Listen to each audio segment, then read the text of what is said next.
final speaker tonight, and his name is Logan Barber. The title of his speech is Invictus. Invictus by Cadet Barber.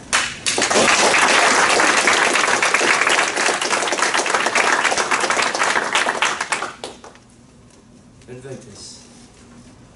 It's the greatest gift I think I ever received. We have to go back 4 years. Pristine white walls, wrought iron gates. The Citadel was the greatest thing I had ever experienced. Of course, I wasn't a cadet yet. I looked at the outside. Hadn't tasted the food yet. So, I was reporting in for CSI. That is our summer program. It's like a pre-cadet thing. So we're not cadets, but we learn how to clean rooms and go to class and those sorts of things. So I reported for CSI, and every Friday we had to do a room inspection. And it was just for general cleanliness is what they told us, but I knew how to clean my room at home, more or less, kind of, I heard this noise as I was waiting for the inspector to come. I looked at my roommate and I was like, what is that? Happened again, it was closer. And then it was really close. And then it was, I probably need to change my pants. And then suddenly, whoa, the door flies open. And who stands before me but a man 5'4" with piercing hazel eyes. He comes up to me, looks at my face and said, "You punks ready?" Before I could say yes sir, because I was a bit tongue-tied at the moment, it was like, I don't know if the gates of hell or maybe the local zoo had unleashed. But he's spider-monkeyed. So if he were inspecting this room, let me paint the picture for you. He would have been up at that vent, and then he would have been under this chair, and then he would have been under that desk over there. Then he would have been over that desk, and he probably would have pulled lint behind your ear, sir.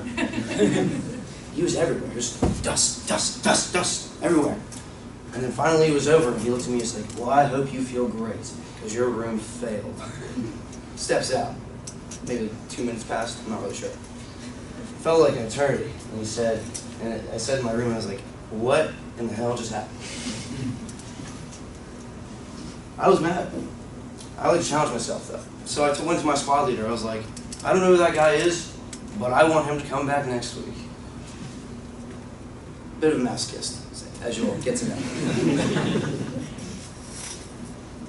So next week rolls around, we go to class and everything. It's Friday again before we got to go on leave. Wah! You punks ready? But before he started, he said, what are the stakes? What do you mean, what are the stakes? Like, it's all right, what do I get if you fail this room, what do I win? It's like, I won't eat seconds for a week? Good deal. I ate seconds a lot. I was a big eater back at CSI. And like, what do you get if you win? I was a simple man. Sort of jug of Gatorade powder, I guess. Simple things, simple interests. All right, play it small. So he's like, all right, here we go. Started inspecting again, spider monkeying all over the room, everywhere on top of my dresser, on top of my bed. Didn't find any dust bunnies this time though, because I made sure to check all the places last time. Still came up to me and said, "You failed again. But I like your spirit. I'll be back next week. Here's the stakes. If you win, I will take you to dinner with you and 2 of your classmates." And I was like, "Sir, what do you get if you win?" "You have to memorize a poem." I was like, "That's kind of weird, but all right, very well. A poem." So I spent the entire week cleaning that room. The entire week. Let me tell you, I was a fiend. I cleaned parts of the room I didn't know existed until that day. So last Friday rolls around, wham! He doesn't punch his fists together because he has a speaker in his hand this time, but he does say, "You punks ready." So I have a song on here, Mr. Barber. It is "Tiptoe Through the Tulips." When that song finishes, then I will stop inspecting. Puts the speaker down, and he's all over the room. All over the room again.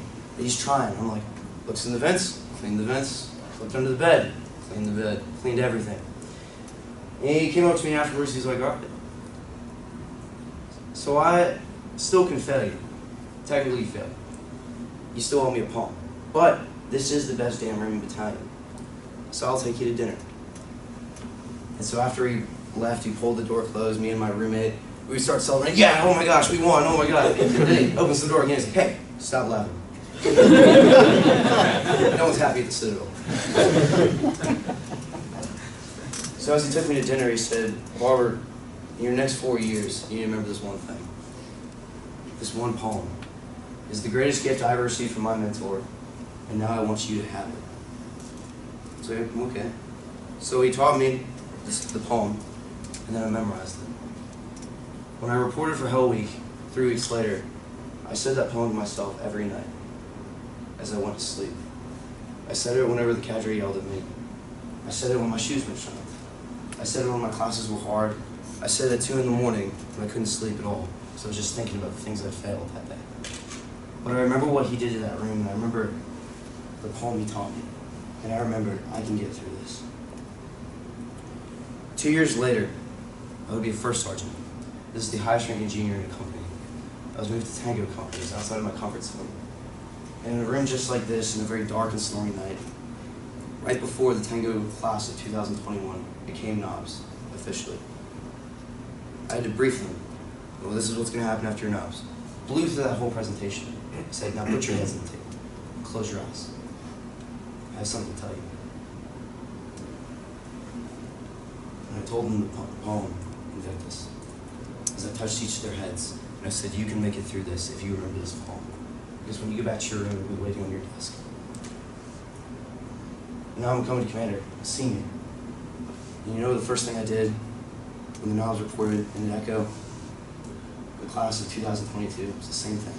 I said, when you get back to your rooms, when you make it through this darkest of nights, you will find my greatest gift that I have received on your desk, and you can keep it forever. It brought me through my worst times of my life at this school. It brought me through the greatest times. It wasn't just a room that Dan gave me. It wasn't just taking me to dinner.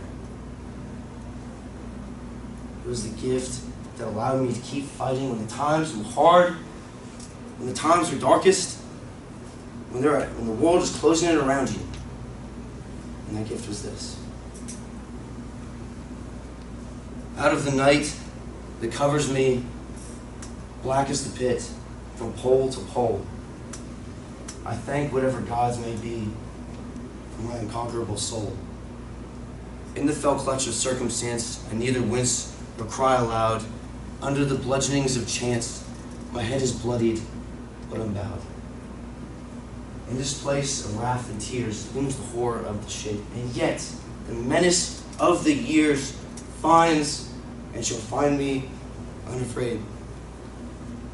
It matters not how straight the gate, how charged with punishment the scroll.